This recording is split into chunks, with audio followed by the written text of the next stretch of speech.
कार्य करने की क्षमता को ऊर्जा कहते हैं।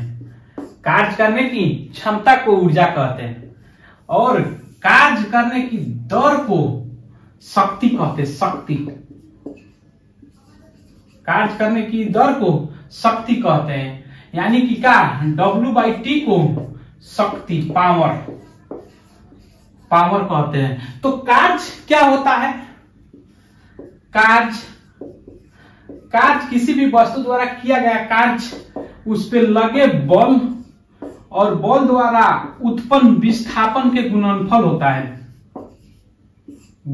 होता है। तो तीनों में संबंध हम लोग देख लिए। यानी कि कार्य करने की क्षमता को ऊर्जा बोलते हैं, कार्य करने की दर को शक्ति बोलते हैं यानी कि W/T। तो कार्य क्या है? कार्य है बल और विस्थापन के गुणनफल को हम लोग कार्य कहते हैं। हेलो दोस्त, welcome to my channel GS knowledge by engineer. मैं Chandrabhushan Kumar, electrical engineer, railway. तो चर्चा करेंगे हम लोग कार्य, ऊर्जा और शक्ति के बारे में, जो कि इंट्रो में देख लिए तीनों में रिलेशन कैसा है। तो आइए एक एक करके हम लोग पढ़ते हैं कि कार्य किसे कहते हैं, क्या है, इसका प्रकार क्या है, उसके बारे में। तो अब पढ़ते हैं कार्य। कार्य क्या है? कार्य किसी भी वस्तु द्वारा किया गया कार्य, किसी भी वस्तु द्वारा किया गया कार्य, उसके द्वारा लगाया गया बल और बल द्वारा उत्पन्न विस्थापन के गुणनफल होता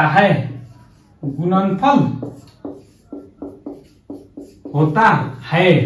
अर्थात क्या, कार्य को W से सूचित करते हैं। तो W = क्या हो जाएगा आपका, बल गुना विस्थापन। अर्थात क्या, W = Fs cos थीटा। जो ये थीटा है, ये बल और विस्थापन के, जो ये बल है इसके बीच का जो कोण है, ठीक ना, इसको थीटा बोलते हैं। तो इसका cos थीटा लेते हैं। तो क्या हो गया, W = Fs cos थीटा। ये क्या है, कार्य क्या है, अदिश राशि है। इसमें मैग्नीट्यूड होता है यानी कि परिमाण होता है, दिशा नहीं होता है। ठीक, इसका यूनिट क्या हो जाएगा, मात्रक क्या हो जाएगा, फोर्स का जो यूनिट है यानी कि बल का यूनिट है न्यूटन होता है, और विस्थापन का जो यूनिट होता है मीटर होता है। और cos थीटा तो कांस्टेंट है, रेशियो होता है, इसका कोई यूनिट नहीं होता है। तो न्यूटन मीटर को हम लोग क्या बोलते हैं, जूल बोलते हैं। ठीक, तो ये क्या हो गया, CGS SI यूनिट में ये कार्य का जो यूनिट क्या हो गया, जूल। यानी कि क्या बोल सकते हैं, 12 यूनिट हो गया, कार्य का 12 यूनिट जूल हो गया। कभी कभी पूछता है इसका CGS यूनिट भी, CGS यूनिट यानी कि कार्य के CGS मात्रक पूछता है। इसका CGS मात्रक होता है ऑर्ग। तो अब हम लोग दोनों में रिलेशन देख लेते हैं कि 1 जूल बराबर कितना ऑर्ग होता है। तो हम लोग देख लिए कि SI यूनिट जो होता है कार्य का, वो जूल होता है। ठीक, तो 1 जूल बराबर देख लेते हैं कितना ऑर्ग होता है। ठीक ना, तो ऑर्ग क्या होता है, CGS यूनिट। तो 1 जूल बराबर कितना होता है, मान के चलिए कि 1 न्यूटन मीटर, इसको CGS में बदलेंगे, एक के जगह पर 1। न्यूटन को अगर न्यूटन होता है SI में, तो उसको CGS में डाइन होता है। ठीक ना, 1 न्यूटन बराबर 10⁵ डाइन के बराबर होता है CGS में। 1 मीटर जो है, ठीक ना, मेट्रिक सिस्टम में, इसको CGS में बदलेंगे तो 1 मीटर बराबर 100 सेंटीमीटर होता है। तो 100 सेंटीमीटर हो जाएगा। इसको कटाइएगा तो क्या हो जाएगा, सोचे 10⁷ डाइन सेंटीमीटर, जिसको ऑर्ग बोलते हैं, ऑर्ग कहते हैं। ठीक, तो क्या इसे निष्कर्ष निकला? 1 जूल बराबर 10⁻7 ऑर्ग। ठीक, अगर इसी को उल्टा पूछ दिया जाए कि 1 ऑर्ग बराबर कितना जूल होगा, तो 1 ऑर्ग बराबर क्या हो जाएगा? 1/7 जूल, यानी कि क्या 10⁻7 जूल हो जाएगा। समझ आया बात?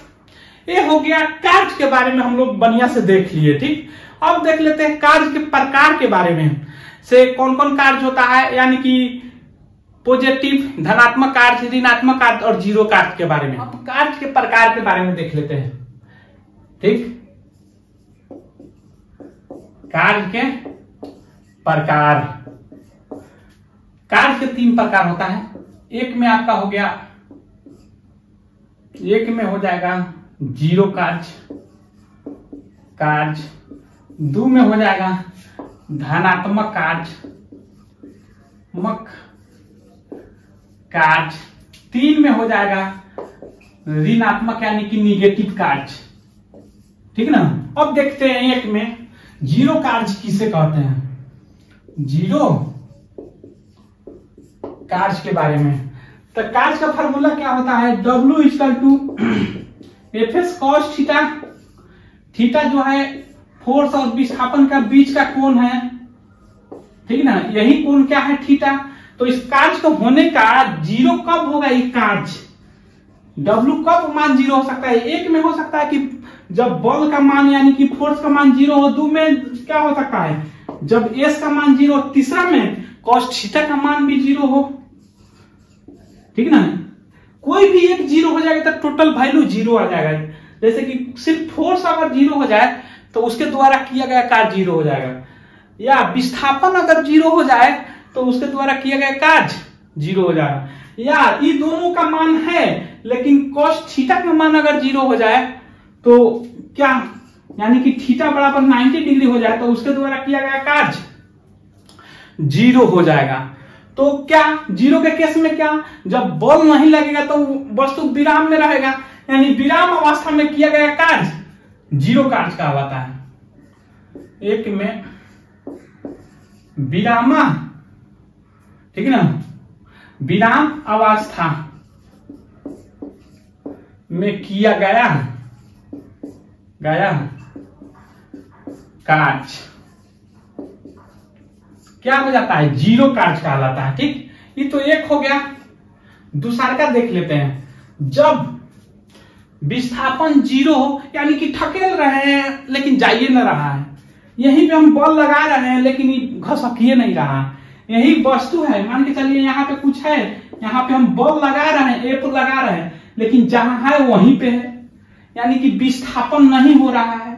ठीक ना, एस का मान जीरो हो जा रहा है, तो क्या वो भी कंडीशन क्या हो जाएगा? विरामी अवस्था का हो जाएगा, यानी कि क्या, विस्थापन अगर, यानी एस का मान जीरो हो जाए। और एस का मान कब कब जीरो हो सकता है? जब एक बार क्या हो सकता है, जब वस्तु घस के नहीं। दूसरा केस क्या, जब जहां से चलना शुरू किया था वहीं पे आ जाए, यानी क्या, प्रारंभिक और अंतिम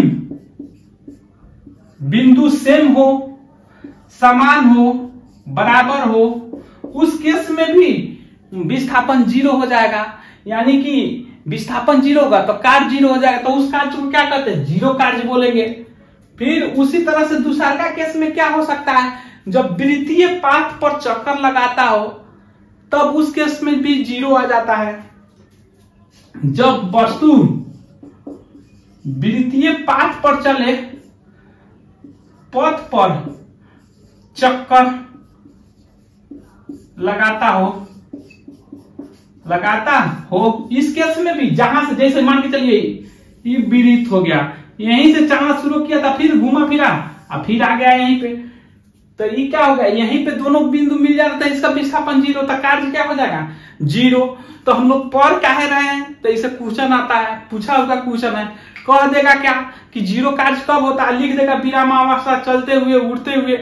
तो किस केस में कार्य जीरो होगा, तो लिखिएगा विराम अवस्था में। ये भी पूछ देगा कि किसके द्वारा किया गया कार्य जीरो होगा, जब दे देगा जीरो विस्थापन, ठीक ना, एक्सीलरेशन यानी कि त्वरण का मान दे देगा, वेग का मान दे देगा, और कहेगा कि जीरो कार्य कब होगा, तो विस्थापन मारिए।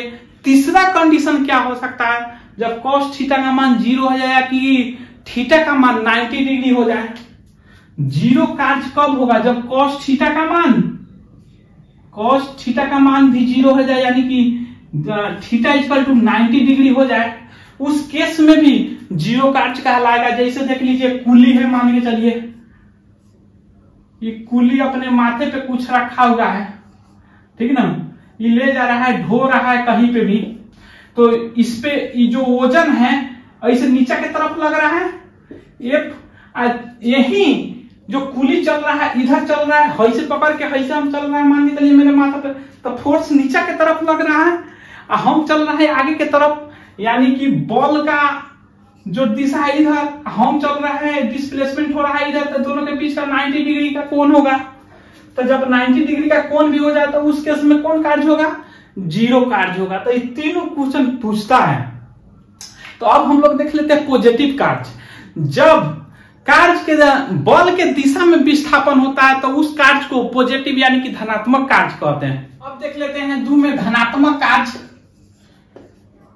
धनात्मक कार्य पॉजिटिव वर्क क्या है, इसमें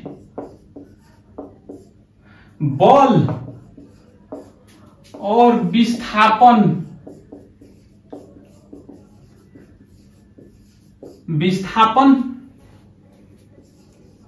के दिशा,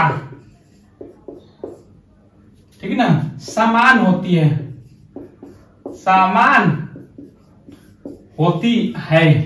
अर्थात कहने का अर्थ दूसरा में क्या है, जब फोर्स बल और विस्थापन के मान क्या, जैसे मान के चलिए इधर ही बल लग रहा है, इधर ही क्या हो, विस्थापन की दिशा हो, उस केस में क्या होगा कि कार्य पॉजिटिव होगा। जैसे देख लीजिए ये ग्राउंड हो गया, धरती हो गया, इस पे कोई वस्तु है, मान के चलिए ठेल रहा है, बल एफ ऐसे लग रहा है, ये आगे के भरे जा रहा है, वस्तु का जा रहा है आगे के भरे, तो ये जो विस्थापन है ऐसा, इसका भी दिशा आगे की तरफ है, मान के चलिए हम ऐसे ठेल रहे हैं, ठीक ना, हई है वस्तु हो गया, मान के चलिए इसको हम ऐसे ठेल रहे हैं, तो इसमें जो विस्थापन हो रहा है आगे की तरफ, मेरा बल भी दे रहा है उसी की तरफ, तो दोनों सेम दिशा में जा रहा है, तो उसको क्या बोलेंगे, समान दिशा। और समान दिशा में किया गया कार्य धनात्मक कार्य होता है।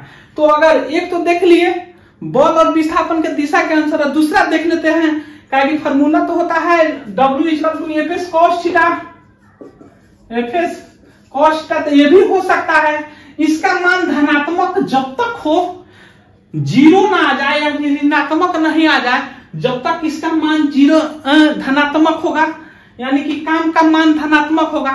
तो इसका मान धनात्मक कब होता है, जब जीरो से लेके, ठीक ना, थीटा है और 90 डिग्री से छोटा हो जाए, यानी इसके बीच का मान क्या होता है, धनात्मक। जैसे ही 90 डिग्री तक पहुंचेगा वो तो जीरो हो जाएगा, यानी कि थीटा का मान 90 डिग्री से कम हो, जब बल और विस्थापन के बीच का कोण 90 डिग्री से कम हो,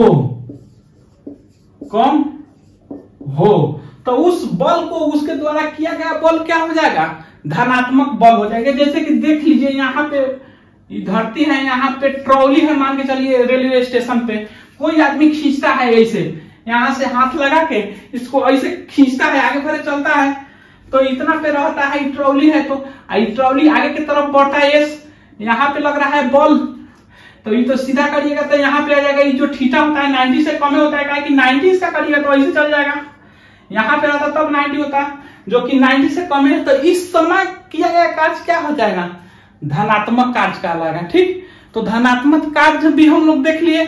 अब तीसरा होता है ऋणात्मक कार्य, वो भी देख लेते हैं। तीसरा देख लेते हैं ऋणात्मक कार्य, निगेटिव वर्क। जब इसमें बल और विस्थापन के दिशा एक दूसरे के विपरीत हो तो उस समय किया गया कार्य को निगेटिव यानी कि ऋणात्मक कार्य कहेंगे। कब कहेंगे ऋणात्मक कार्य, जब बल और विस्थापन की दिशा विपरीत हो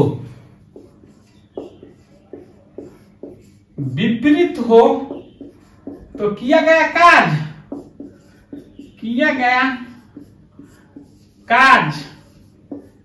ऋणात्मक होगा, निगेटिव वर्क होगा।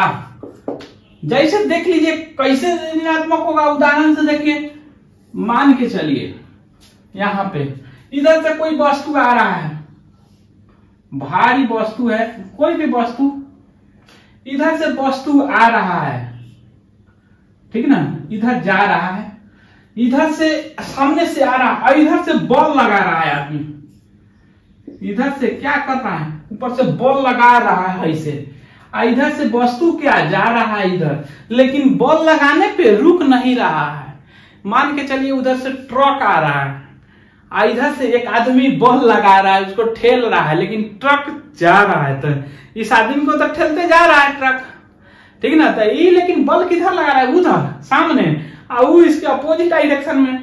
तो उस समय आदमी द्वारा किया गया कार्य क्या हो जाएगा, ऋणात्मक कार्य हो जाएगा। क्या है कि उल्टा हो गया, जो करना चाहा वो हो नहीं रहा है, इसके अपोजिट में वो काम हो गया, तो इसलिए क्या हो जाएगा, ऋणात्मक कार्य हो जाएगा। तो इस केस में क्या ऋणात्मक कार्य, या दूसरा केस में बोल सकते हैं कि जब W=Fs cos थीटा, जब थीटा का मान क्या हो, इसका मान निगेटिव आ जाता है, निगेटिव पूरा आ जाएगा, यानी कि थीटा का मान 90 से 120 के पास हो, आसपास हो, तो क्या हो जाएगा, ओह निगेटिव कार्य हो जाएगा। जब थीटा यानी कि सोचे संकेत में लिख देते हैं, थीटा जो है 90 से 12 और 180 के क्या हो जाए, 180 से छोटा हो, तो उस केस में क्या हो जाएगा बताइए, निगेटिव हो जाएगा, ठीक है ना। तो इस केस में क्या हो जाएगा, निगेटिव। तक क्वेश्चन कैसे पूछता है, दे देगा कि किस में ऋणात्मक कार्य होगा, थीटा का मान दे देगा 140, 160, 120 से ऊपर 120, ठीक ना, और सब दे देगा 30, 40, 50। बताइए किस में, तो मार दीजिएगा, ये दोनों के बीच में रहे तो निगेटिव कार्य हो जाए। वैसे दे देगा दिशा के आधार पे, दे देगा बल के अपोजिट दिशा में विस्थापन है, बल के समानांतर दिशा में विस्थापन है, बल के लंबवत दिशा में विस्थापन है, किस कंडीशन में कार्य ऋणात्मक होगा। तो इस केस में तो हम लोग बढ़िया से पढ़ लिए कार्य के बारे में। अब ऊर्जा के बारे में देख लेते हैं। ऊर्जा किसे कहते हैं, कार्य करने की क्षमता को, कार्य करने की क्षमता को ऊर्जा कहते हैं, ऊर्जा कहते हैं, ठीक ना। ऊर्जा क्या है, यह अदिश राशि होता है, अदिश राशि, ठीक। इसका मात्रक क्या होता है, मात्रक, इसका भी मात्रक जूल होता है, ठीक। उसका भी मात्रक क्या था, कार्य, यानी कि क्या पता चल रहा है, कार्य और ऊर्जा का मात्रक जूल होता है। अब हम लोग समझते हैं कि क्या ऊर्जा क्या है, तुझे बोल देने से हो जाएगा कि क्षमता है, क्षमता को ऊर्जा कहते हैं, कार्य करने की क्षमता को ऊर्जा कहते हैं। तो इसे समझे क्या, रटने को तो रट लेंगे, कार्य करने की क्षमता को ऊर्जा कहते हैं, लेकिन एक्चुअल में समझे क्या। तो देखिए कह रहा है कि कार्य करने की क्षमता को ऊर्जा कहते हैं, यानी कि ऊर्जा होगा तो कार्य होगा। सपोज दैट, मान लीजिए आप कि कोई आदमी कार्य बहुत कर रहा है, लेकिन क्या हो रहा है कि उसको 5 दिन भूखे रख दीजिए, भूखे रह गया 5 दिन। अब उठ रहा है तो देख रहा है उसे उठाते नहीं हो रहा है, उसमें तो ऊर्जा नहीं रहेगा, भूखे हैं तो उसमें तो शक्ति नहीं होगी, यानी कि ऊर्जा नहीं होगा। और दूसरा आदमी देख रहा है इसे उठाते नहीं हो रहा है तो कह रहा है इसमें कार्य करने की क्षमता नहीं है। दूसरा आदमी क्या बोल रहा है उसको, इसमें कार्य करने की क्षमता नहीं है। क्या है कि देख रहा है जब उठ रहा है तो उठाते नहीं हो रहा है, तो कार्य क्या करेगा जब उठने का क्षमता नहीं है, यानी कि उसमें एक्चुअल क्या नहीं है, 5 दिन से भूखे हैं यानी कि उसमें ऊर्जा नहीं है। ऊर्जा नहीं है तो दूसरा आदमी देख के बोल रहा है कि कार्य करने की क्षमता नहीं है इसमें, यानी कि तो क्या एक्चुअल में क्या है, उसमें ऊर्जा ही क्या है, कार्य करने की क्षमता को दर्शा रहा है। इसीलिए कार्य करने की क्षमता को ऊर्जा कहते हैं। ऊर्जा रहेगा तो काम करेगा, वहीं खाले पीले तंदुरुस्त रहेगा, तो कोई हिलते डुलते रहेगा तो इसमें कार्य करने की क्षमता है। यानी कि इनडायरेक्ट रूप से बोला जाता क्या है, इसमें ऊर्जा है। बात समझ रहे हैं? ठीक, तो उसी को ऊर्जा कहा जाता है। अब ऊर्जा को हम लोग देख लिए। अब ऊर्जा 3 प्रकार की होती है। ठीक, आइए हम लोग देखते हैं ऊर्जा के प्रकार एनर्जी, टाइप ऑफ एनर्जी।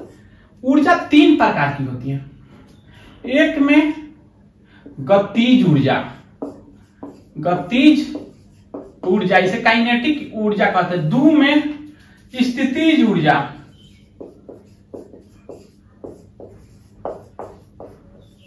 ठीक ना।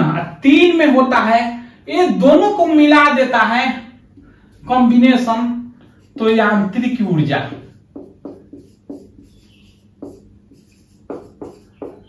ये दोनों का कॉम्बिनेशन को क्या बोलते हैं, यांत्रिक ऊर्जा। तो अब हम लोग देखते हैं ये करके गतिज ऊर्जा किसे कहते हैं, काइनेटिक एनर्जी, गतिज ऊर्जा। सभी तो ऊर्जा का पार्ट है, ऊर्जा का भाग है। ऊर्जा अदिश राशि है तो सभी ऊर्जा अदिश राशि हो जाएगा। सभी ऊर्जा का मात्रक जूल है तो सभी ऊर्जा के मात्रक क्या हो जाएगा, जूल हो जाएगा। कोई डाउट नहीं होना चाहिए, डाउट नहीं है। अब देखिए गतिज ऊर्जा, वह ऊर्जा गति के कारण जो ऊर्जा होती है उसे गतिज ऊर्जा बोलते हैं। ठीक, क्या गति, व्यक्ति में बोलिए, पदार्थ में बोलिए, वस्तु में बोलिए, ठीक ना, किसी में भी गति के कारण जो ऊर्जा होती है, ऊर्जा होती है उसे क्या बोलते हैं, उसे गतिज ऊर्जा बोलते हैं। संकेत में लिख देते हैं गतिज ऊर्जा, काइनेटिक एनर्जी। इसको इंग्लिश में बोलते हैं काइनेटिक एनर्जी, के से भी सूचित करते हैं काइनेटिक एनर्जी। काइनेटिक एनर्जी बराबर क्या होता है, यानी कि के बराबर काइनेटिक एनर्जी गतिज ऊर्जा बराबर 1/2 mv², जहां m है वस्तु का द्रव्यमान, अब v क्या है, वेग, जो हम बोल रहे हैं गति के कारण। ठीक ना, तो मान के चलिए हम चलने लगे तो हमें जो ऊर्जा है वो गतिज ऊर्जा कहलाएगा। ये पंखा चलेगा, जो भी चीज गति होगा उसमें गतिज ऊर्जा होगा, चाहे गतिज ऊर्जा के बाद भी कोई और ऊर्जा हो या न हो, लेकिन उसमें जो गति में होगा उसमें गतिज ऊर्जा होएगा ही। कोई भी चीज देख ले, ट्रक चल रहा है उसमें गतिज ऊर्जा है, ये पेन हम हाथ चला रहे हैं इसमें गतिज ऊर्जा है। कोई भी चीज चलेगा उसमें गतिज ऊर्जा, जैसे पानी बह रहा है पानी में भी गतिज ऊर्जा है। ठीक, हवा चल रहा है हवा में भी गतिज ऊर्जा है। यानी थिंकिंग करना, सोचे बोलना कि देखना है कि जिसमें गतिज ऊर्जा हो, गति हो, उसे गतिज ऊर्जा कहेंगे, उसके ऊर्जा को गतिज ऊर्जा कहेंगे। जैसे कुछ भी, चलिए देखिए गति के कारण, जैसे पंखे चलता है, चलते हुए फैन में भी, चलते हुए पंखा में भी गतिज ऊर्जा है, पंखा में इसमें भी, चलते हुए पानी में भी गतिज ऊर्जा है, यानी कि नदी के पानी में भी, नदी के पानी में भी गतिज ऊर्जा है। जो भी चीज देखिए, चलते हुए आदमी में भी गतिज ऊर्जा है, ट्रक में, चलते हुए ट्रक में भी गतिज ऊर्जा है। जहां पे भी गति देख लीजिएगा तो पूछे उसमें क्या है, तो गतिज ऊर्जा है। और इसके अलावा और भी कोई ऊर्जा हो सकता है, हो भी सकता है, नहीं भी हो सकता है, वो पोजीशन के ऊपर डिपेंड करेगा। ठीक ना, आगे चल के हम लोग देखेंगे। लेकिन गति जहां पे भी देख लीजिए, आंख मूंद के मानिए कि हाँ गतिज ऊर्जा है, ठीक ना, ईटीसी। बात आया समझ में, गतिज ऊर्जा। अब इसी से पूछ लेता है क्या, संवेग भी, ठीक ना। तो संवेग थोड़ा सा हम लोग इसी से रिलेट करके क्वेश्चन आता है, इसलिए जोड़ दे रहे हैं, कंपटीशन में इसे क्वेश्चन आता है। संवेग, संवेग देख लेते हैं। संवेग क्या होता है, संवेग को मोमेंटम बोलते हैं, इसे पी से सूचित करते हैं, ये सदिश राशि होता है। यह होता है पदार्थ के या व्यक्ति के द्रव्यमान और वेग के गुणनफल, ठीक। क्या होता है, द्रव्यमान और वेग के गुणनफल को क्या बोलते हैं, संवेग बोलते हैं। यानी कि P बराबर क्या हो जाएगा, एम भी। एम द्रव्यमान है, अब P क्या है, एम द्रव्यमान हो गया, अब भी वेग हो गया, ठीक। इसका यूनिट क्या हो जाएगा, यूनिट केजी मीटर प्रति सेकेंड। मास का केजी यानी कि द्रव्यमान का केजी, वेग का मीटर प्रति सेकेंड। तो इसको इन दोनों में रिलेशन पूछता है, गतिज ऊर्जा और क्या में, इसमें संवेग में, मोमेंटम में रिलेशन भी पूछता है। तो वो रिलेशन जानने से पहले एक चीज देख लिया जा रहा है हम लोग कि पूछता है कंपटीशन में, समान वेग से एक कार चल रही है और एक ट्रक चल रहा है, ठीक ना, किसका जो यदि होगा संवेग होगा वो ज्यादा होगा, समझ रहे हैं। समान वेग से दोनों चल रहा है, लेकिन किसका संवेग ज्यादा होगा, तो किसका संवेग ज्यादा होगा, वेग तो समान है, मान के चलिए वेग तो समान है, लेकिन द्रव्यमान तो अलग अलग है ना। जिसका भारी द्रव्यमान रहेगा उसी का संवेग ज्यादा हो जाएगा। जैसे देखिए ई मान के चलिए कार का, ट्रक का जो संवेग है क्या हो जाएगा, एम टी लिख दीजिए, वी टी लिख दीजिए, ठीक ना। इसको कार का एम सी लिख दीजिए, अभी सी लिख दीजिए, बराबर का अभी चिन्ह नहीं दीजिए, हम लोग देखेंगे। तो ई बराबर ई, तो ई तो ई तक कट जाएगा, कुछ भी रिलेशन हो, लेकिन ये दोनों में रिलेशन क्या होगा, ये ट्रक का जो द्रव्यमान है वो बड़ा होगा, तो इसीलिए कहा ये बड़ा होगा, यानी कि ट्रक का क्या होगा, द्रव्यमान बड़ा होगा। बात आया समझ में, इसे पूछता है। अगर पूछ दिया जाए समान वेग से आ रहा है दोनों, ट्रक और बस, रोकना है तो किसको रोकने में ज्यादा बल लगेगा, ठीक ना। तो जिसमें ज्यादा मास होगा उसको रोकने में ज्यादा बल लगेगा, यानी कि कार को रोक लीजिएगा, ठीक ना, लेकिन ट्रक को रोकने के लिए कार से ज्यादा बल लगाना पड़ेगा। बात आया समझ में। तो अब तो ये हो गया। अब दूसरा देख लेते हैं हम दोनों में रिलेशन के बारे में। क्या होता है, काइनेटिक एनर्जी बराबर के बराबर 1/2mv²। अब क्या करिए, m से ऊपर नीचा गुना कर दीजिए, ठीक। तो ये क्या हो जाएगा, 1/2, ठीक ना, mv² बट्टा m हो जाएगा। यानी अब देखिए 1/2m लिख सकते हैं, इसको इधर करिएगा तो, और इसी को ना mv को p बोला जाता है, यानी कि संवेग। तो क्या हो जाएगा p²। तो यहां पे ke बराबर अब क्या हो गया, ke बराबर p² बटा 2m। अब पूछ देगा कि संवेग को दुगुना कर दिया जाए तो गतिज ऊर्जा क्या होगा। तो बता नहीं दीजिएगा कि संवेग है तो कांस्टेंट हो गया, संवेग को अगर दुगुना करता है यानी कि P का मान दुगुना करता है तो गतिज ऊर्जा क्या होगा, 4 गुना। बताया समझ में। दूसरा में स्थितिज ऊर्जा। स्थितिज ऊर्जा क्या है, वह ऊर्जा स्थिति के कारण जो ऊर्जा होती है उसे स्थितिज ऊर्जा कहते हैं। स्थिति के कारण जो ऊर्जा होगी उसे स्थितिज ऊर्जा कहेंगे, यानी कि हाइट के कारण। स्थिति बोलिए या हाइट बोलिए, ठीक ना। तो स्थिति ऊर्जा 2 कारण से हो सकता है, एक ऊंचाई से ऊंचाई पे वस्तु रहेगा, धरती से ऊंचाई पे जो वस्तु रहेगा उसमें स्थिति वो एक खिंचाव से भी स्थिति ऊर्जा होता है। तो जैसे ही देख लीजिए कि धरती से ऊपर है कुछ भी, तो उसमें स्थिति ऊर्जा होगा। ऊर्जा क्या है? कार्य करने की, चाहे कार्य निगेटिव हो सकता है, पॉजिटिव हो सकता है, जीरो हो सकता है, यानी कि मूवमेंट है, कार्य करने की क्षमता को ही तो ऊर्जा कहते हैं।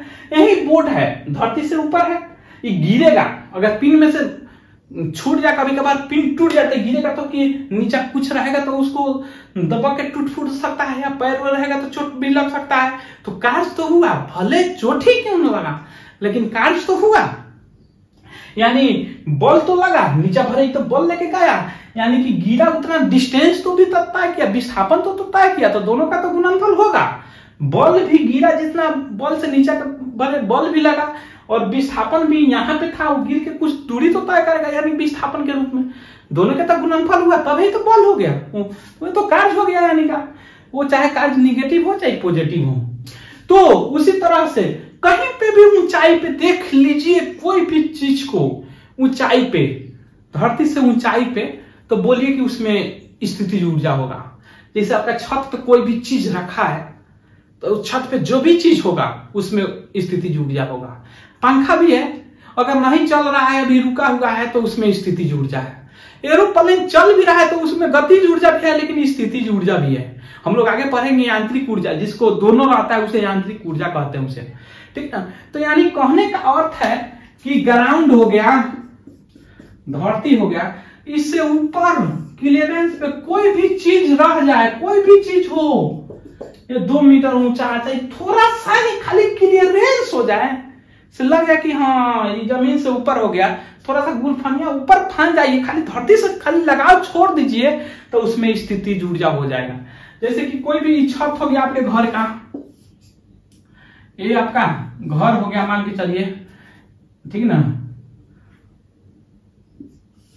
ठीक, ये आपका घर हो गया, ठीक ना। आइए आपका छत हो गया, मान के चलिए, छत पे कुछ भी चीज रखिए तो ये ग्राउंड है, इससे तो ऊंचा पे है। आपका खिड़की भी होगा, यहाँ पे खिड़की पे भी कुछ रहेगा, तो इस पे भी स्थितिज ऊर्जा होगा। यानी मेरा कहने का सेंस एक ही है कि जो भी चीज को धरती से ऊपर चिड़िया उड़ती है उसमें भी गतिज ऊर्जा, उसमें भले स्थितिज ऊर्जा है, ठीक ना। तो ऊंचाई के कारण जो ऊर्जा होता है, ऊंचाई पे, धरती से ऊंचाई पे जो भी रहेगा, चाहे इतना ऊंचा हो, चाहे 2 फीट हो, चाहे 20 फीट हो, चाहे 100 फीट हो, तो उसमें स्थितिज ऊर्जा रहेगा। जैसे देख लीजिए, उदाहरण भी देख लीजिए, जैसे रुका हुआ फैन, यानी कि पंखा बोलिए, जहाज भी बोलिए, हवाई जहाज, चिड़िया, यानी कि छत पर का चीज, छत पर रखे वस्तु, ठीक ना। जिसको भी, मेरे सेंस यही है कि देख लीजिए, कोई भी कपड़ा लटकाया हुआ कपड़ा, यानी कि धरती से ऊपर है, स्थितिज ऊर्जा है, ठीक ना। नदी में जो पानी बहता है, अगर वो ऊंचा है, धरती से ऊंचा है, तो उसमें भी स्थितिज ऊर्जा हो जाएगा, ठीक है ना। जो तालाब में पानी है उसमें भी स्थितिज ऊर्जा है, ठीक ना। जो धरती से देख लीजिए कि ऊंचा है, ठीक ना, उसमें स्थितिज ऊर्जा होगा। तो स्थितिज ऊर्जा एक तरीका से समझे, ऊंचाई के कारण, यानी कि धरती से ऊंचाई देख लेंगे तो धाए तो बोल देंगे स्थितिज ऊर्जा। उसी तरह से खिंचाव के कारण जो ऊर्जा होगा उसे स्थिति, जैसे स्प्रिंग है, ठीक ना, दीवार है, मान के चलिए ये है, इसमें खिंचाव के कारण जो ऊर्जा होगा उसे स्थितिज ऊर्जा बोलते हैं। जैसे कि घड़ी का जो पूछता है, बार बार क्वेश्चन पूछता है, जो चाबी देने वाला घड़ी रहता है उसमें कौन ऊर्जा होता है, तो स्थितिज ऊर्जा होता है, ठीक ना। पेंडुलम, ओंडुलम और सब घड़ी रहता है, अब के घड़ी जो चलता है उसमें तो गतिज ऊर्जा, स्थितिज ऊर्जा दोनों रहता है, यानी कि यांत्रिक ऊर्जा रहता है। लेकिन जो चाबी देने वाला पहले का घड़ी था उसमें क्या था, स्थितिज ऊर्जा था। अब यांत्रिक ऊर्जा को हम लोग देख लेते हैं। तो स्थितिज ऊर्जा देख लिए, इसका फॉर्मूला देख लेते हैं। स्थितिज यानी कि पोटेंशियल एनर्जी mgh, इस पे क्वेश्चन आता है, अगर पूछेगा कोई भी दमकल समझते हैं, मोटर समझ लिए, मोटर 20 किलो पानी को 20 मीटर चढ़ाना है तो कितना ऊर्जा लगेगा? 20 kg, तो m बराबर क्या हो जाएगा 20 kg, g का मान 10 ले लीजिए। अब 20 मीटर, h बराबर क्या 20 मीटर तक क्या हो जाएगा पोटेंशियल एनर्जी, ऊर्जा कितना लगेगा 20 गुना 10 mgh, 20 400 और 4000 जूल। बात है समझ में? यही इसमें रिलेशन कहेगा कि आदमी कुछ 20 kg वजन चाहिए, 50 किलो वजन लेके छत पे चढ़ रहा है, छत के लंबाई दे देगा, ऊंचाई दे देगा 10 मीटर, 5 मीटर, 8 मीटर, 2 मीटर, ठीक ना, तो उसका कितना ऊर्जा लगेगा? तो उसमें तो ऑब्वियसली बात है, जैसे ही ऊपर चलना शुरू करेगा गतिज ऊर्जा, ठीक ना, स्थितिज ऊर्जा होगा वो जहां रहेगा, तो स्थितिज ऊर्जा बराबर क्या हो जाएगा, भले वो चलेगा ऐसे चलेगा तो उसमें गतिज ऊर्जा भी हो जाएगा, ठीक ना, लेकिन स्थितिज ऊर्जा भी रहेगा। एक्चुअली उसमें यांत्रिक ऊर्जा होगा, लेकिन अगर सिर्फ स्थितिज ऊर्जा निकालने के लिए कहेगा तो क्या हो जाएगा P बराबर mgh, तो कितना है 20 किलो वजन लेके जा रहा है, मान के चलिए कि 5 मीटर बोल दे, 5 मीटर छत रहता है तो छत पे चढ़ रहा है 20 किलो वजन लेके, तो उसका स्थितिज ऊर्जा पूछ दिया जाए तो 5 10 जितना आएगा उतना जूल हो जाएगा। तो यानी कि स्थितिज ऊर्जा हम लोग समझ गए। अब देख लेते हैं यांत्रिक ऊर्जा। अब यांत्रिक ऊर्जा तो हम लोग गतिज ऊर्जा भी पढ़ लिए, गतिज ऊर्जा, स्थितिज ऊर्जा भी पढ़ लिए, ऊर्जा, ठीक, ऊर्जा, काइनेटिक एनर्जी या पोटेंशियल एनर्जी, इसी दोनों को जोड़ दीजिए तो यांत्रिक ऊर्जा हो जाएगा, मैकेनिकल एनर्जी, यांत्रिक ऊर्जा, ठीक। तो क्या बोलेंगे गतिज ऊर्जा, गतिज और स्थितिज ऊर्जा के योग को यांत्रिक ऊर्जा कहते हैं, यांत्रिक ऊर्जा कहते हैं, लिख लीजिएगा, कहते हैं। अब देखिए क्या मजा आएगा। उड़ती हुई पक्षी में क्या होगा, उड़ रहा है यानी कि धरती से भी ऊपर है, उसमें स्थितिज ऊर्जा भी होगा, चल रहा है, उड़ रहा है, गति कर रहा है यानी कि गतिज ऊर्जा होगा, तो उसमें दोनों होगा, तो उसमें क्या बोलेंगे यांत्रिक ऊर्जा।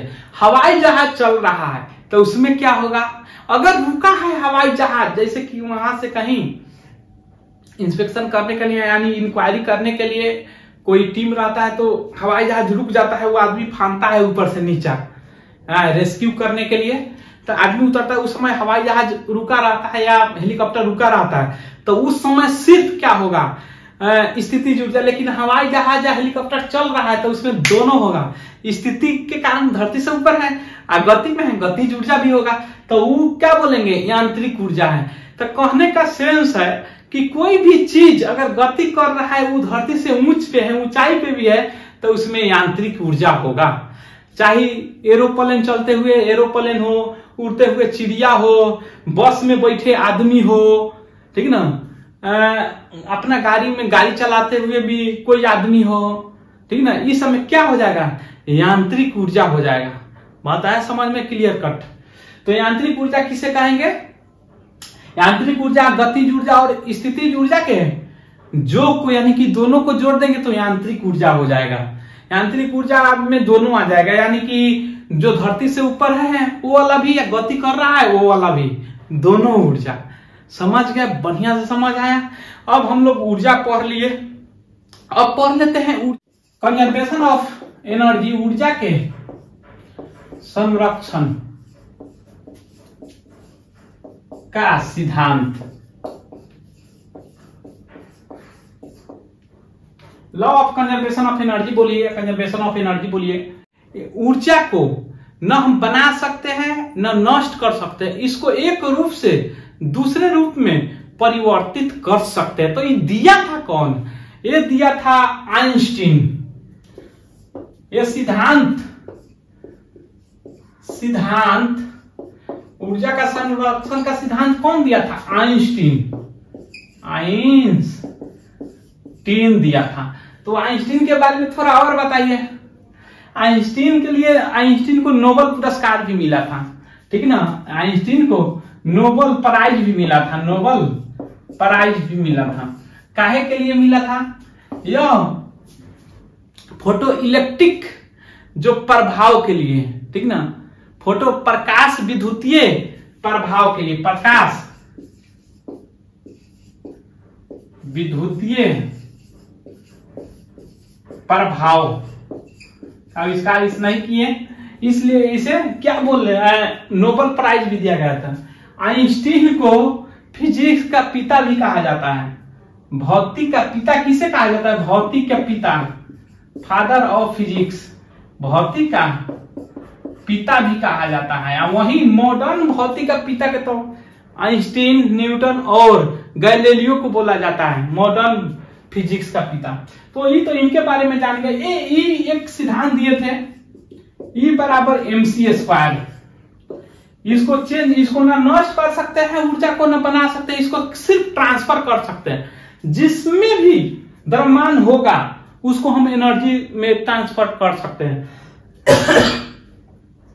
यानी कि किसी भी द्रव्यमान वाली वस्तु को अगर प्रकाश के चाल से फेंकते हैं तो वो एनर्जी में ट्रांसफर हो जाता है। तो ये हम लोग क्यों देख रहे हैं? देख इसलिए रहे हैं कि क्वेश्चन आता है एग्जाम में, ठीक ना।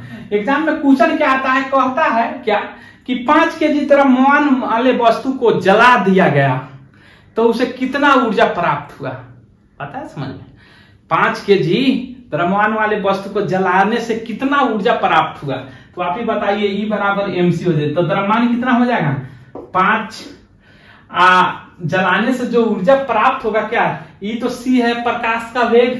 प्रकाश का वेग क्या होता है? 3 × 10⁸ इसका स्क्वायर हो जाएगा, यानी कि क्या हो जाएगा? 5 × 9, 3 × 9, 8 के पावर 10 के पावर 8 के स्क्वायर, यानी कि 8 8 16 हो जाएगा, यानी कि 45 × 16 जूल ऊर्जा प्राप्त होगा। बात आया समझ में? ये क्वेश्चन पूछा हुआ है इसलिए बता दिए। अब आगे चलते हैं हम लोग ऊर्जा के संरक्षण का सिद्धांत पे, ठीक ना। तो क्या कहता है, ऊर्जा न तो नष्ट किया जा सकता है न बनाया जा सकता है, इसको एक रूप से दूसरे रूप में परिवर्तित किया जा सकता है। तो हम लोग देख लेते हैं, ये तो लिख दिए, लिखने की जरूरी नहीं पड़ेगा, जरूरी नहीं है, ठीक है ना।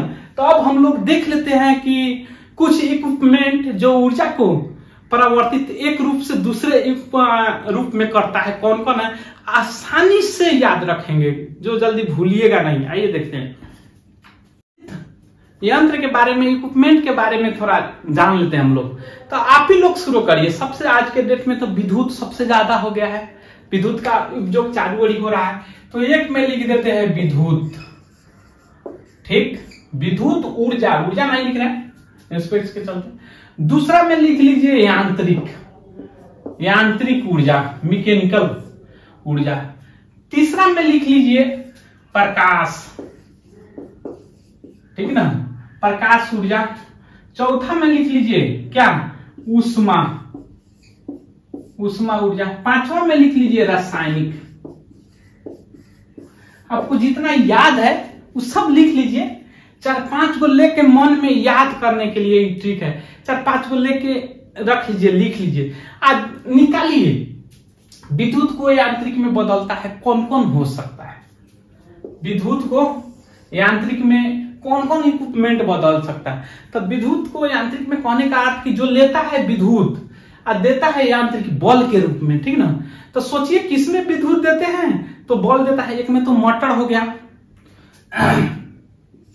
मोटर जो पानी वानी ऊपर चढ़ाता है। दूसरा में फैन भी, जो फैन है वो भी क्या करता है, फैन को बिजली देते हैं, यानी कि क्या लाइन देते हैं तो चलना शुरू करता है, घूमना, बल लगाना शुरू करता है, घूमना शुरू करता है यांत्रिक में। तो पंखा भी, ठीक ना। जितना भी जो विद्युत पर चलने वाला बस, ट्रक, कार, मोटरसाइकिल जो विद्युत पे चलता है वो सब विद्युत ऊर्जा को यांत्रिक ऊर्जा में बदलता है। जितना भी चलने वाला व्हीकल देख रहे हैं आप लोग, ट्रांसपोर्टेशन में यूज होता है, जो लाइन से चलता है, यानी कि हम साधारण भाषा में अपना लैंग्वेज में हम लोग का बहुत बोलते हैं कि लाइन इसलिए बोल दे रहे हैं, एक्चुअली होता है इलेक्ट्रिसिटी, विद्युत, ठीक है ना। जो चलता है वो सब क्या करता है, विद्युत को यांत्रिक में बदलता है। जैसे कुछ भी, रेल देख लीजिए, ये भी विद्युत को यांत्रिक में, जो विद्युत से चलता है, ठीक है ना। तो सब ट्रांसपोर्टेशन में जितना भी यूज होता है व्हीकल, ठीक है ना, यानी कि सवारी में, ट्रांसपोर्टेशन में, ट्रांसपोर्टेशन व्हीकल जितना भी है सब विद्युत ऊर्जा को यांत्रिक ऊर्जा में कन्वर्ट करता है। तो अब तो जान जाएंगे, आंख मूंद के मारे बस क्या है, देख लीजिएगा विद्युत पे चल रहा है कि क्या। अगर विद्युत पे नहीं चलेगा तो डीजल, पेट्रोल, बैटरी पे नहीं चलेगा, बैटरी पे तो विद्युत पे आ जाएगा, डीजल पेट्रोल पे। तो वो डीजल पेट्रोल पे अगर चलेगा तो वो क्या करेगा, यांत्रिक ऊर्जा में तो बल में तो बदलना ही है, तो वो करेगा कि उष्मा ऊर्जा को, पेट्रोल जलेगा तो उष्मा निकलेगा, यानी कि उसके इनपुट में क्या जा रहा है, उष्मा, तो उष्मा ऊर्जा को यांत्रिक ऊर्जा में बदलता है। जो गाड़ी घोड़ा आपका विद्युत पे न चल के डीजल पेट्रोल पे चलता है, मिट्टी तेल पे, किरोसिन पे चलता है, तो वो उष्मा ऊर्जा को यांत्रिक ऊर्जा में बदलता है। अभी के डेट में क्या है, मोटरसाइकिल, बाइक बोल लीजिए, बाइक कहिए, और सब चीज है बाइक, जो विद्युत पे, बस, ट्रक भी, अभी ट्रेन भी है जो डीजल पे चलता है। तो ये क्या, उष्मा ऊर्जा को यांत्रिक ऊर्जा में कन्वर्ट करता है। बात आया समझ में।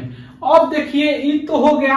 अब देखिए यांत्रिक ऊर्जा को विद्युत ऊर्जा में कौन बदलता है, तो यांत्रिक ऊर्जा को विद्युत ऊर्जा में, तो जनरेटर के नाम सुने हैं, चलाना पड़ता है जनरेटर को पहले, तब विद्युत लाइन जाता है, इलेक्ट्रिसिटी प्रोड्यूस करता है जनरेटर। तो पहले डायनेमो भी सुनते हैं आप लोग, डायनेमो जो डीसी करंट उत्पादन करता है, ऐसे ही अल्टरनेटर भी सुनते हैं, अल्टरनेटर जो एसी करंट उत्पादन करता है उसे अल्टरनेटर कहते हैं, दोनों जनरेटर ही हैं। और जो डीसी करंट प्रोड्यूस करता है उसे डायनेमो कहते हैं। ये दोनों है क्या, जनरेटर ही, जनरेटर, पता है समझ में, रेटर पूरा लिखना ही पड़ेगा, थोड़ा सा मेरे लैंग्वेज पे ध्यान दीजिएगा, ठीक है ना, थोड़ा कम भी लिखते हैं कभी कभार लैंग्वेज पे। तो देख लीजिए बदलना। अब देख लीजिए, कोई भी विद्युत को प्रकाश में बदल रहा है, तो हम लोग का बल्ब है, बल्ब जो क्या करता है, विद्युत को प्रकाश में बदलता है। यहां पे देख लीजिए, विद्युत को प्रकाश में कौन बदलता है, बल्ब, बल्ब बदलता है। और यही विद्युत के थोड़ा हीट में भी बदलता है, लेकिन अगर ज्यादा हीट में बदले तो बल्ब को बढ़िया नहीं माना जाता है, ठीक ना। जैसे हीटर में नाइक्रोम हो गया, टंगस्टन का तार हो गया, इसको क्या, विद्युत को किस चीज में बदलता है, उष्मा ऊर्जा में बदलता है। उसी तरह से मोमबत्ती को देख लीजिए, जलाइएगा तो प्रकाश निकलेगा, हीट भी निकलेगा, यानी कि क्या, रासायनिक ऊर्जा को प्रकाश ऊर्जा, प्रकाश प्लस में उष्मा ऊर्जा में बदलता है। तो ये सब कुछ भी देख लीजिए, उसी प्रकार से देखिए, हम बोल रहे हैं इसमें तो आप लोग के पास पहुंच रहा है, यानी कि हम बोल रहे हैं, साउंड है, आवाज है, साउंड को विद्युत में बदल रहा है पहले, तो साउंड को यानी कि ध्वनि को विद्युत में बदल रहा है, क्या है, इसका नाम क्या है, माइक, ठीक, इसका नाम क्या है, माइक, माइक बोल सकते हैं या माइक्रोफोन बोल सकते हैं। माइक्रोफोन क्या, ध्वनि को किसमें बदल रहा है, ये विद्युत में बदल रहा है। बात समझ आया। वही विद्युत को, जैसे कि साउंड चलाते हैं, टीवी चलाते हैं तो उसमें साउंड निकलता है, तो क्या विद्युत को जो साउंड में बदलता है उसको क्या कहते हैं, उसको बोलते हैं हेडफोन। उसी का बड़ा रूप हो जाता है स्पीकर, क्या, जो विद्युत को क्या साउंड में, ध्वनि में बदलता है, ध्वनि, तो उसको क्या बोलते हैं, स्पीकर या हेडफोन बोलिए, जो हम लोग लगाते हैं हेडफोन, या उसी का बड़ा रूप हो जाता है स्पीकर। कुछ भी दुनिया के कुछ भी देखिए ना, पूछिए आप लोग कुछ भी, जैसे कि हम लोग साइकिल चलाते हैं तो अपना ताकत लगाते कि मांसपेशीय शक्ति लगाते हैं तो किसमें, आंतरिक ऊर्जा में बदलता है। ठीक है ना, बॉल हो गया, बत्ती हो गया, कार चलता है तो अगर इलेक्ट्रिसिटी पे चले, ठीक ना, तो विद्युत ऊर्जा को यांत्रिक ऊर्जा में, अगर डीजल ऊर्जा पे चलता है तो क्या उष्मा ऊर्जा को यांत्रिक ऊर्जा में बदलता है। ठीक ना, मोमबत्ती हो गया, वो जलता है। वैसे सोलर सेल को देख लीजिए, सोलर जो हो रहता है, सोलर प्रकाश आता है वो विद्युत में कन्वर्ट करता है। ठीक ना, तो यहां तक हम लोग समझ लिए। ठीक, अब देख लेते हैं थोड़ा सा शक्ति के बारे में। अब शक्ति, पावर, शक्ति पावर बोलते हैं। शक्ति क्या है, कार्य करने की दर को शक्ति या इकाई समय में किया गया कार्य को शक्ति बोलते हैं। कार्य करने की दर को शक्ति बोलते हैं, शक्ति। ठीक, यह क्या है, अदिश राशि, अदिश राशि होता है। इसका जो फॉर्मूला क्या हो जाएगा, P इक्वल टू क्या हो जाएगा, इसे P से सूचित करते हैं W/T। ठीक, एक में हो गया। तो इसका मात्रक क्या हो जाएगा, जूल प्रति सेकंड, इसी को वाट बोलते हैं, वाट। अब इसी का दूसरा रूप देख लेते हैं। एक तो ये हो गया W/T। अब इस पे क्वेश्चन पूछता है क्या कि 20 जूल कार्य करने में, ठीक है ना, इतना शक्ति लग रहा है तो कितना समय तक हो जाएगा कार्य, या बोलेगा कि 20 जूल कार्य 20 मिनट में करना है तो कितना शक्ति लगेगा। ठीक, उस तरह से भी। अब इसी को आगे बढ़ाइएगा तो इलेक्ट्रिकल में आ जाइएगा तो P इक्वल टू W के जगह पर, कार्य के जगह पर कार्य बराबर आप लिखते हैं W equal to V into Q, यानी कि वोल्टेज इंटू आवेश, चार्ज। तो क्या हो जाएगा, W के जगह पर क्या लिख सकते हैं, V Q/T। अब इसको लिख दीजिए V गुना Q/T, और Q/T को I बराबर लिखते हैं क्या, Q/T। तो इसके जगह पर I रख सकते हैं VI। तो क्या हो जाएगा, P इक्वल टू VI। एक फॉर्मूला ये भी हो जाता है। ठीक है ना, अगर एक के रूप में लाइएगा, रेजिस्टेंस के रूप में आप लिख दीजिए। ठीक है ना, तो क्या होता है, V इक्वल टू यहां पे I लिख दीजिए और यहां पे R लिख दीजिए। तीनों में अगर रिलेशन लाना है तो V इक्वल टू I गुना हो जाएगा, अगर I निकालना है तो V/R निकालना है तो V/I हो जाएगा। तो अगर वोल्टेज के रूप में लिखना है तो I बराबर क्या हो जाएगा, V/R। तो I की जगह पर क्या, V/R। तो यानी यहां से क्या निकल जाएगा, P इक्वल टू V²/R। तो दे देगा वोल्टेज इतना है, रेजिस्टेंस इतना है, तो पावर निकालिए तो निकाल लीजिएगा यहां से फॉर्मूला से। ठीक है ना, न्यूमेरिकल हम लोग इसलिए नहीं चर्चा कर रहे हैं कि समय बहुत ज्यादा लग जाएगा। आसान आसान न्यूमेरिकल आता है, वोल्टेज का मान दे देगा, उसका स्क्वायर कर देना, रेजिस्टेंस का मान रख देना। अब इसी को करंट, सिर्फ करंट के रूप में लिखिएगा तो क्या हो जाता है, यहां पे V बराबर क्या होता है, IR। तो IR का स्क्वायर बट्टा R, तो ये क्या हो जाएगा, I²R। तो टोटल समेशन करिए। अब देखिए पावर, देखिए पावर के फार्मूला का टोटल समेशन कर दीजिए। पावर का फार्मूला किस किस टर्म में लिख सकते हैं, P इक्वल टू एक हो गया W/T, एक हो गया VQ/T, एक का हो गया आपका V/I, P बराबर सब जा रहा है। ठीक ना, एक अब हो गया क्या, V²/R, एक क्या हो गया, I²/R।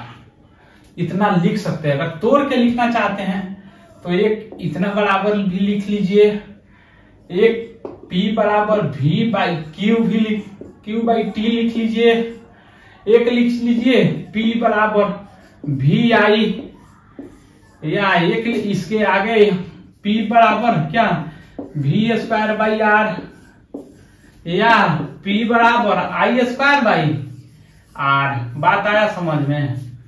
अब इसका मात्रक के बारे में पूछ देता है, तो इसका मात्रक क्या होता है, देख तो लिए मात्रा क्या होता है, वाट। वाट वाट क्या, जूल पर सेकेंड। अब कहीं कहीं वाट को कहीं किलोवाट में देता है, कहीं मेगावाट में वो देता है, ठीक ना। तो लड़का लोग कंफ्यूज भी करता है, आगे देखेंगे थोड़ा सा। क्या तो वाट में दे दिया तो इसको 2-3 प्रकार से बोला जाता है किसी भी शक्ति के मात्रा को। एक बोलता है क्या, हॉर्स पावर। हॉर्स पावर यानी क्या, एचपी। एचपी बराबर, तो एक एचपी बराबर होता है 746 वाट, समझ है। दूसरे में बोलता है metric horse power, metric HP, ये होता है 735.5 वाट,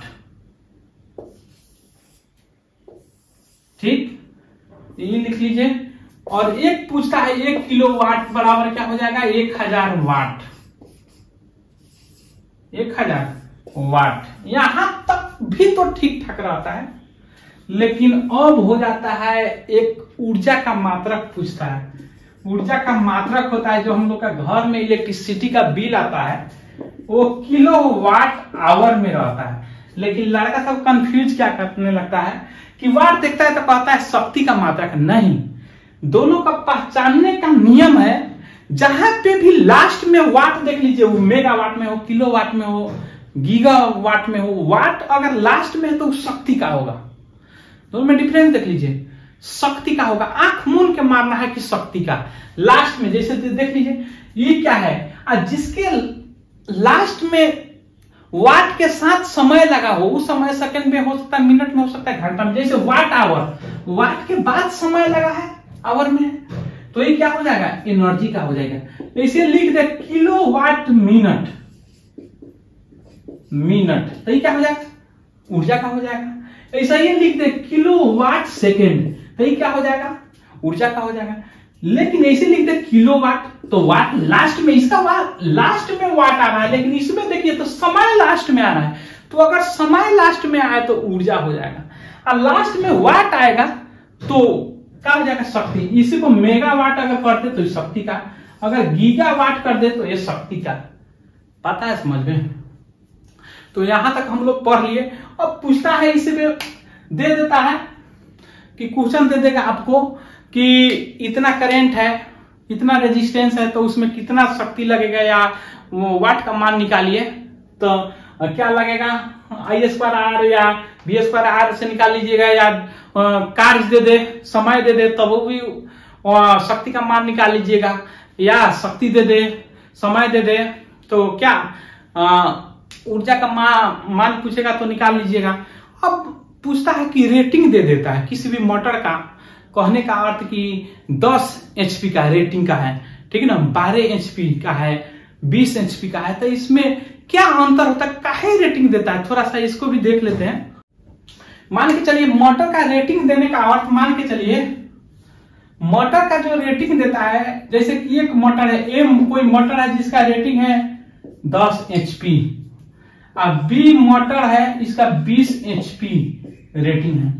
तो पावर इक्वल टू जानते हैं W/T।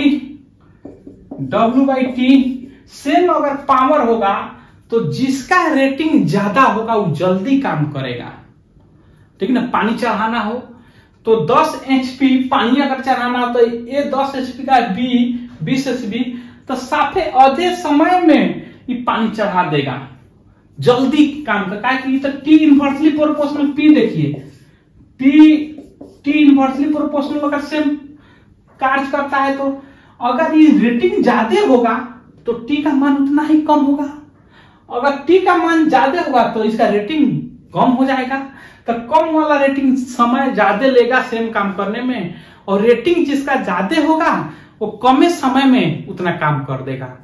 तो इस समझ आया बात। इसलिए लोग पूछते हैं कितना वाट का रेट, इसका रेटिंग क्या है। कभी भी मोटर खरीदने जाता है तो लोग पूछता है रेटिंग, यानी कि रेटिंग कहने का अर्थ उसके काम करने का चलकता, कितना जल्दी काम कर देगा, हाँ, तेजी, कम समय लेगा। ठीक, तो आशा करते हैं जो भी पढ़ा है वो आप लोग को समझ आया होगा।